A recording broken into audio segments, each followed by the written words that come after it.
Hi guys, Master Richard here from All Rise Martial Arts. Today I want to talk with you about what I call the 5 levels of awareness. Now, awareness is a really important concept in both martial arts and self-defense because it allows us to take in information about the world around us and then use that to try to get a better outcome or a safer outcome in a potential conflict or a dangerous situation. So let's take a look at 5 areas that you can evaluate for yourself and you might be able to improve and be more prepared for kind of the unknowns in the world. We're going to start off with the most internal level, which is the mind. I think this area is often overlooked in self-defense because we focus so much on the physical training. So take a moment to really objectively assess your own mental state and how prepared you might be for a dangerous situation. First off, you can evaluate how comfortable you are in conflict. You know, if a verbal argument got really heated, are you someone that would be able to respond, or would you be someone that would be really stressed by that? If a situation got potentially physical, would you be able to act, or would you completely freeze? There's no right or wrong answer on these, but these are things to be aware of and things that you can work on, again, if you know about them. Secondly, think about, do you have any skills like threat assessment? Are you able to identify potentially dangerous people or dangerous situations? Some of us live in places where this is daily life for us, and for some of us this is like a totally alien concept. So again, it's something to be aware of and a great tool to have if you have it. If you don't, if this is a completely foreign concept, look into threat assessment. There are a lot of factors that you can observe to be able to say, oh, this person is doing something a little bit unusual, or this situation looks a little bit dangerous. And lastly, evaluate if you have any communication skills that can help you possibly de-escalate or address a situation. So those can include things like empathy. Do you feel comfortable communicating about other people's emotions and reading people's emotions? Do you feel comfortable communicating about your own emotions? And along with that comes assertiveness. So, if you're feeling uncomfortable, if you're feeling upset, are you someone that's able to communicate it and to tell someone, hey, you need to give me a little bit of space here, please back up, what you're doing is making me uncomfortable. These are great skills to have, and they can come from, work, they can come from life. Again, if you have them, they're great tools, and if there are things you need to work on, they're things you need to work on.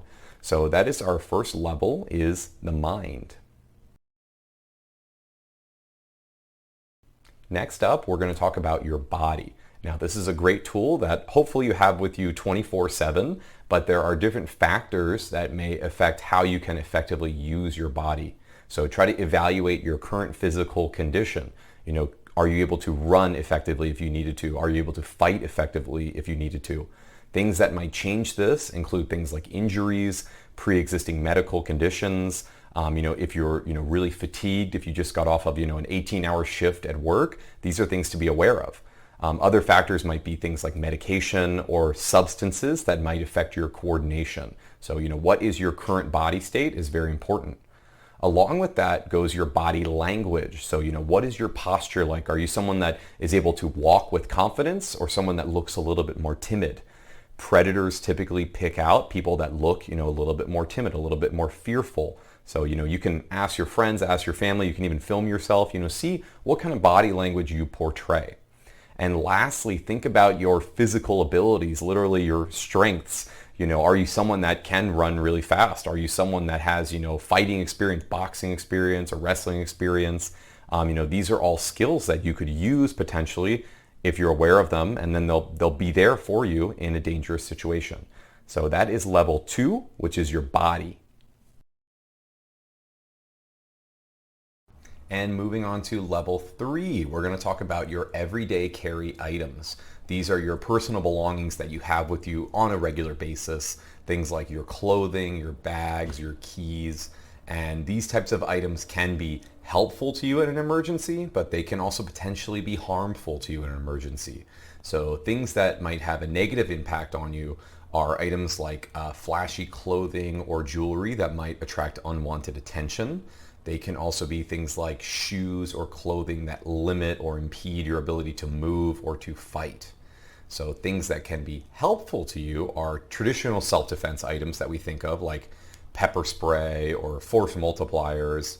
And they can also be improvised weapons, things like, even like a ballpoint pen, a stainless steel water bottle, a backpack, an umbrella. These are items that you may be carrying with you, and if you need to, you could use them as a weapon. So that is level 3, are your everyday carry items.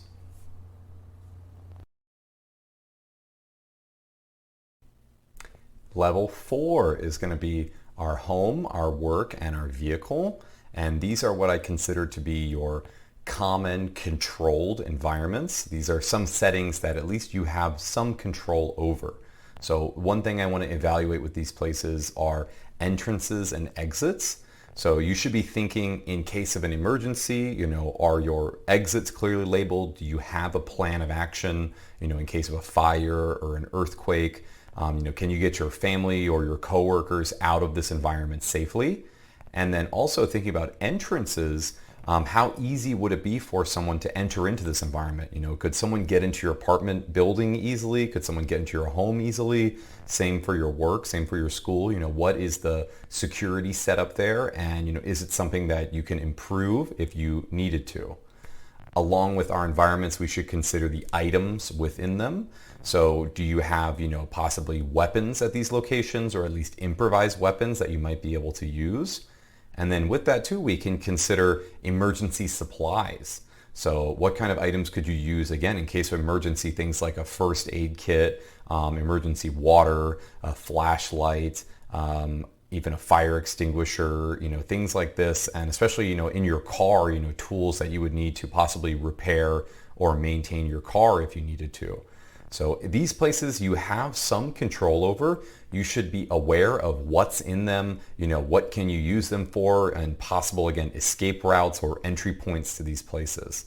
So that is level 4, which is your home, your work, and your vehicle. And level 5, this is going to be our community and our greater environment. So we started all the way internal, thinking about our mind. Now we're going all the way external, thinking about sort of our greater environment.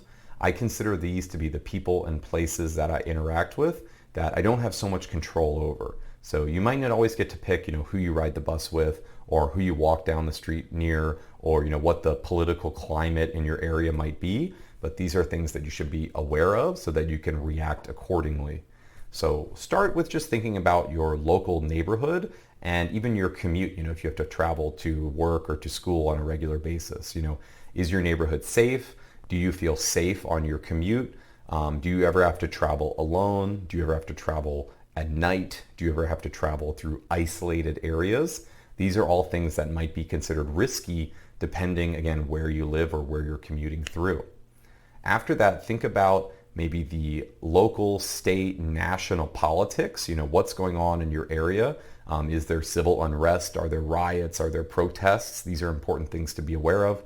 And some days you might want to just stay at home instead of going out into the storm that's out there sometimes. And with that comes your travel plans. So if you're traveling, internationally or something for work or for vacation, think about what the climate is in that area. Think about what the culture is in that area. Make sure you're not doing anything illegal or disrespectful. And then, try to figure out a plan. If something happens, if an emergency happens in this place, do you have someone that you can communicate with? Do you have a plan of action? And lastly, just think about your recreation behaviors. Where are you spending your off time, your free time?